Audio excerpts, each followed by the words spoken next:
एक ऐसा murder case जहां सिर्फ कातिल ही गायब नहीं हुआ बल्कि उसके पीछे छोड़ा गया हर क्लू आज तक इन्वेस्टिगेटर को उलझाए हुए हैं। सोचिए, आप सुबह उठते हैं, घर के बाहर जाते हैं और बर्फ पर किसी अनजान आदमी के फुटप्रिंट्स दिखते हैं। वो फुटप्रिंट्स सीधे आपके घर तक आते हैं, लेकिन वापस जाने का कोई निशान नहीं होता। अगर आप होते तो शायद तुरंत पुलिस को फ़ोन करते, लेकिन 1922 में जर्मनी के बेवेरिया रीजन के एक किसान ने इस बात को उतनी गंभीरता से नहीं लिया और कुछ ही दिनों बाद उसके पूरे परिवार का बेरहमी से कत्ल कर दिया गया। और सबसे हैरान कर देने वाली बात, पुलिस को बाद में ऐसे सबूत मिले जिससे लगा कि किलर मर्डर के बाद भी उसी फार्म हाउस में कुछ समय तक रुका रहा था। यह है हिंटर कैफे मर्डर्स, दुनिया का सबसे फेमस अनसॉल्व मर्डर मिस्ट्री में से एक। 1922 जर्मनी का एक छोटा सा फार्म हाउस जिसका नाम था इंटर कैफे। ये जगह इतनी सुनसान थी कि आसपास कई किलोमीटर तक कोई बड़ा घर भी नहीं था। यहाँ रहता था एंड्रियस ग्रूबर, उनकी वाइफ कैजिलिया, उनकी बेटी विक्टोरिया गैब्रियल, विक्टोरिया के दो बच्चे और एक मेड।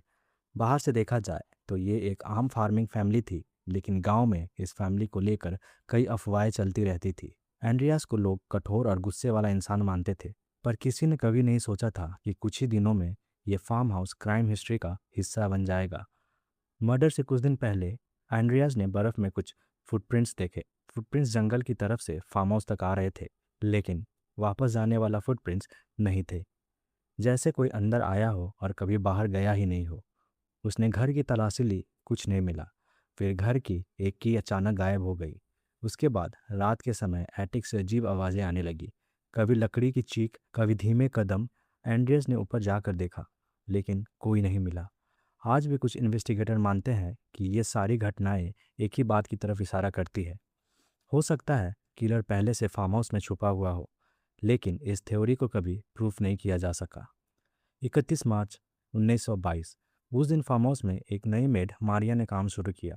रिपोर्ट के मुताबिक पहले वाली मेड ने नौकरी छोड़ते वक्त कहा था कि उसे लगता है घर में कोई अनजान आदमी की मौजूदगी है। उस रात फार्म हाउस पर अंधेरा छा गया और पुलिस के रिकंस्ट्रक्शन के मुताबिक किलर ने एक एक करके फैमिली के 4 मेंबर्स को बांध की तरफ बुलाया। एग्जैक्ट सीक्वेंस आज भी कंफर्म नहीं है, लेकिन इतना पता है कि चारों की बॉडीज बाद में बांध में ही मिली। उन पर एक भारी फार्मिंग टूल से हमला किया गया था। उसके बाद किलर घर के अंदर गया, जहां मेड मारिया और 2 साल का जोसेफ भी उसका शिकार बन गया। सिर्फ कुछ ही देर में एक पूरा परिवार खत्म हो चुका था। लेकिन ये कहानी यहीं खत्म नहीं होती। असली मिस्ट्री तो अब शुरू होती है। अगले दिन किसी को कुछ पता नहीं चला, स्कूल में बच्ची नहीं पहुंची, लेटर जमा होते रहे, लेकिन फार्म हाउस से कोई बाहर नहीं आया, ना किसी ने मदद मांगी।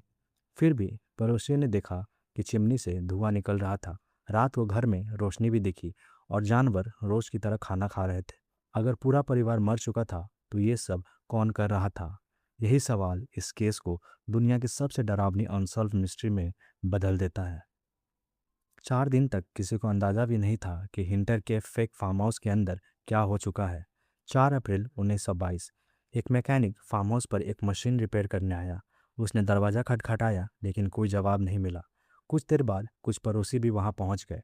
जब उन्होंने बांध के अंदर कदम रखा तो उनके होश उड़ गए।